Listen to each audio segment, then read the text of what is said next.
From the EPAWA headquarters in South Allentown, Pennsylvania, it's time for Weather Weeklies, an informative video of the ins and outs of weather that affect you most in the EPAWA coverage area. The following segment is a weekly video blog, and the opinions of the forecaster do not necessarily reflect the opinions of the staff of Eastern PA Weather Authority LLC as a whole, nor its constituents. Without further ado, here is meteorologist Bobby Martrus with Weather Weeklies.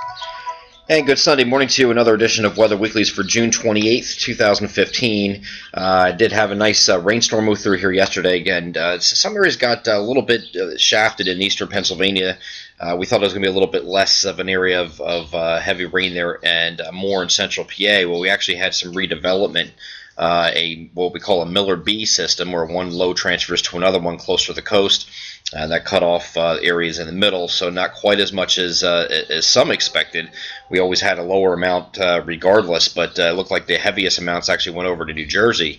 In southern New Jersey, got into some pretty heavy rains as that transfer took place. So now sitting on the back porch, watching nothing but cloudy skies, waiting for the sun to come out today.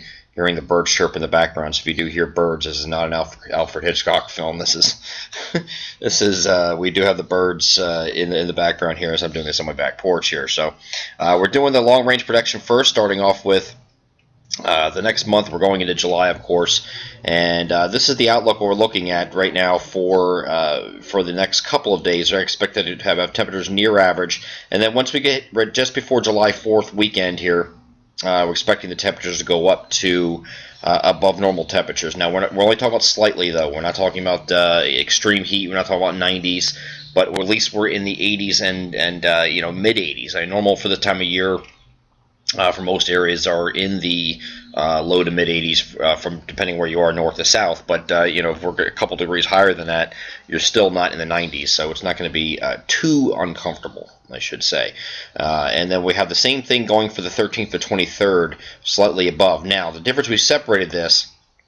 The reason we separated is we kept this a low confidence in here, and that's because we have a possible recurving typhoon in the Pacific. I'll get into that in a second, and what that might impact our pattern. If that does recurve, this slightly above average goes away, and we're actually below normal in this time frame.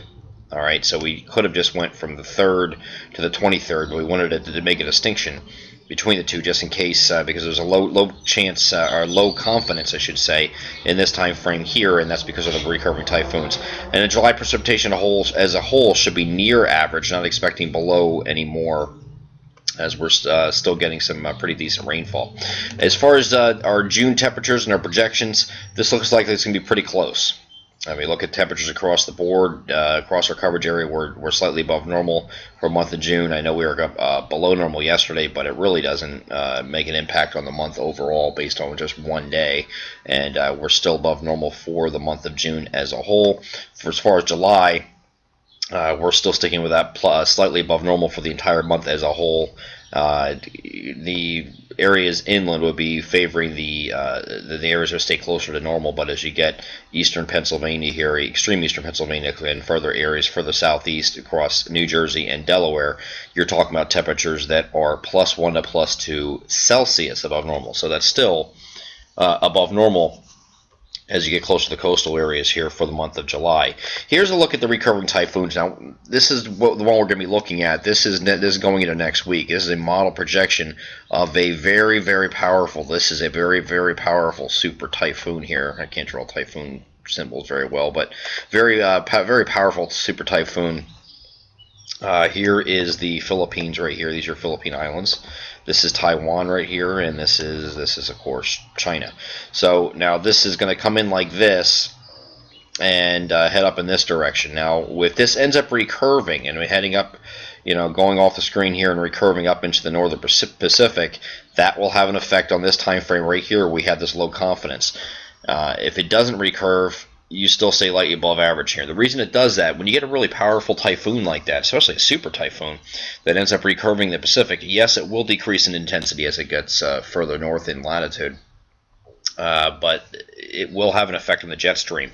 This will actually buckle the jet stream by it being so strong, so concentrated, so strong, and it'll buckle a jet stream, and everything that's affected by any kind of amplification out in that area will result in a trough in the eastern United States and a cooler temperature. So we have to keep an eye on that just in case. That's the whole point with that, and that's what these typhoons can do. We'll to see, whether or not it even gets to a super typhoon status. But right now, if it stays in the area that it's projected to be, it should be okay, because this is kind of coming in like this, staying north of the Philippines, and then it kind of heads up west of the island of Korea. So that's not really going to do too much as far as our temperatures here if it does that. But if it does take a hook here, starts going up here like this, and starts going up in the North Pacific, then we'll have to keep an eye on it, because that could change the outcome altogether. A lot of you have asked about the 4th of July outlook. Right now, looks good. Right now looks good. Now this is of course a couple days away. Things can change. I would say, just as being looking at this as objectively, although nothing is shown here as far as precipitation, I would allow for an isolated thunderstorm, just because you're going to have the heating of the day going on. We will have very warm temperatures. All this entire area here I'm circling are here in the mid 80s or higher. So up here you're in the lower 80s. And back towards central PA, you're still in the 70s here, but these are all mid-80 temperatures, mid to upper 80s for the 4th of July. So what you would expect to have for the 4th of July, unlike the last couple years, the last 2 years in a row are very cool on the 4th of July. This will not be a repeat of that. It doesn't look like. Okay, now if we got a drastic change in synoptics here, which I don't see happening, where we had heavy showers and thunderstorms all day and cloudy, and obviously that would change things. But right now we're looking at the 4th of July to be good, a good day for fireworks. Now I do want to take part of this video, and I want to go back and do the severe storms from the 23rd. This is this past Tuesday, and we had some severe thunderstorms, a line of severe thunderstorms that moved through our coverage area northwest to southeast, and it really missed up in these areas up here from like Reading and Doylestown up to Allentown, northern New Jersey. A lot of that had to do with some leftover boundaries earlier in the morning, and those leftover boundaries were responsible for stabilizing the atmosphere just enough so that when this line came through, it kind of shifted off to the south here and really impacted areas from Lancaster County through Chester, Delaware, Philadelphia, Newcastle, and then just plowed eastward. And there were some possibilities. Some people were saying, "Oh wow, I think we have a tornado here in Gloucester County," and there was actually a tornado warning. This red box here indicates the tornado warning. This is the radar, what it looked like. Okay, and there's to see this line here, how it looks like, kind of looks like a bow. Like I don't know if you have any of you do any kind of archery or anything like that, or bow hunting. Here's your bow. Okay, every time you have that bow here like that, when you have the whole line of storms is moving in this direction, when it bows out like that, you can have some serious winds with that, and a lot of people don't realize that. So I want to discuss the difference here, because a lot of people were saying, well, there's so much damage here, this has to be a tornado. And the National Weather Service went out the next day and said, no, it's a macroburst, it was no tornado. And people were left puzzled, like, wow, this is from a thunderstorm? Yes, from a thunderstorm it can do this. If it bows out like this, and I'll show you what I'm talking about. Here's the bow echo. Okay, so it just has has the inflow jet from the rear has to be very strong, and it pushes this out and makes it and turns into a bow. Let's read along this for you. The most dangerous storms we typically see in our area with damaging wind gusts are from the bow echoes. Most of the time we see this on the smaller scale, but large scale events are known to occur. This would be a kind of like an in-between. Similar to the organized multicells, the bow echo depends on constant redevelopment along the gust front. It creates a powerful rear inflow jet that's shown here. Rear inflow jet is very powerful, that leads to widespread damaging winds, and that's what we had out of this line right here, and that's exactly what this is. So you get a very strong rear inflow jet coming in behind this. Now what this will do along that, it'll the gust front produces a downburst of wind. It's a downward current of air in a thunderstorm, and if it's called a microburst if the downburst is 2.5 miles or less, a macroburst 2.5 miles or greater. What the National Weather Service labeled this as is a macroburst because it was wider in coverage, wider than 2.5 miles required, so it was called a macroburst. Okay, it's just a form of a downburst that is one or the other. Now here is what we're looking at. Tornado or macroburst, this is what we're talking about. You have a localized column of air sinking air to the thunderstorm that spreads out as it hits the surface. So this comes down like this and then just spreads out in all directions. Okay, so people are looking at it going, oh wow, well the trees are falling in different directions. It has to be a tornado. Or I spotted a funnel, has to be a tornado. You can see a funnel, or you might see something that looks like a funnel. Might not even be rotating. You might have a scud cloud or something like that you're looking at that has no rotation to it, that resembles a tornado, like the sight of a tornado, what you see on TV in Hollywood, things like that.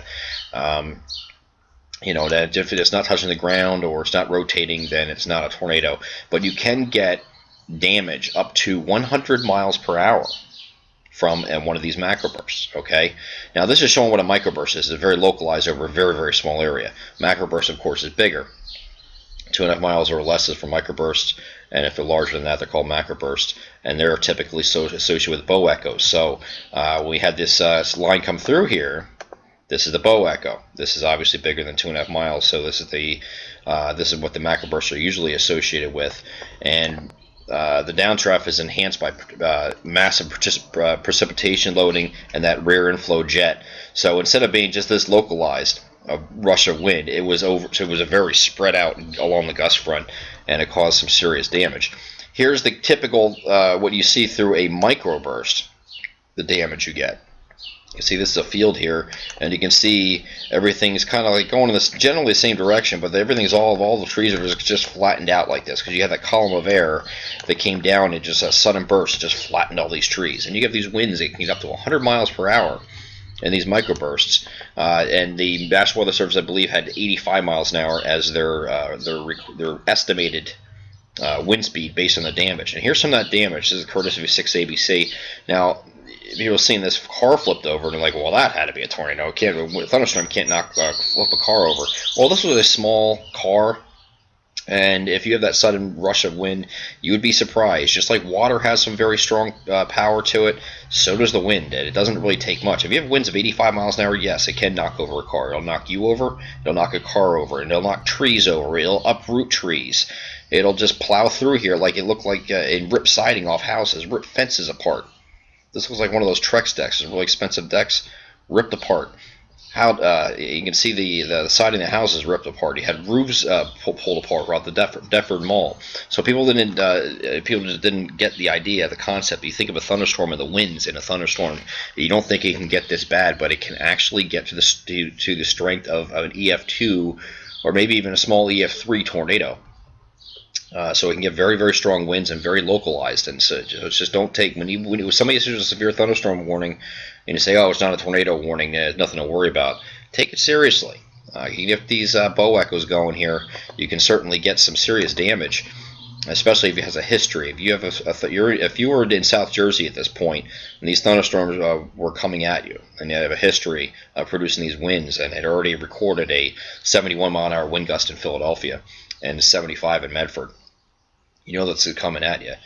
You got to take it seriously, especially if they have if they have a history of producing these damaging winds. So just want to touch on that because a lot of people are confused. Why wasn't a tornado? This is impossible. And I heard even when the National Weather Service came out with a report, well, they're stupid. What do they know? Well, come on, guys. They're experts. They know what they're doing. They're meteorologists. They train for this kind of thing. They know exactly what they're looking for.